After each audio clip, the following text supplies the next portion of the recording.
High, good morning, welcome to my mini blog. তো সকাল সকাল দুজনে বেরোচ্ছি হচ্ছে একটু পুজো দিতে। আমরা যাচ্ছি বাবা পঞ্চাননের কাছে, ওদের কুলদেবতা, তো সেখানেই পুজো দিতে গিয়েছি। আর এটা হচ্ছে খিদিরপুর, এখানে আমি ফার্স্ট টাইম এলাম। এর আগে আমি কখনোই আসিনি এই মন্দিরে পুজো দিতে, তো সেই কারণে আর কি এবারে ফার্স্ট টাইম এলাম।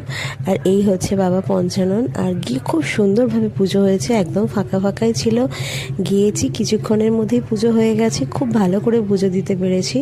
দেন তারপর সেখান থেকে আজকে আমার মাসির বাড়িতেও নিমন্ত্রণ ছিল, আর মাসির বাড়ি এসেছি, এসেই দেখা হয়েছে, দেখো মিঠি মানে উর্মিলার মেয়ে আর আমার মাসির সাথে। তারপরেই চলে এসছে আমার বোনকে আনতে গিয়েছিল আমার জামাইবাবু, তো তারা দুজনেও চলে এসছে। এবং এখানে আরও অনেক মজা করেছি, তোমাদের সাথে এইখানে সবটা শেয়ার করা হবে না, নেক্সট পার্টে আমি তোমাদের সাথে বাকিটাও শেয়ার করব।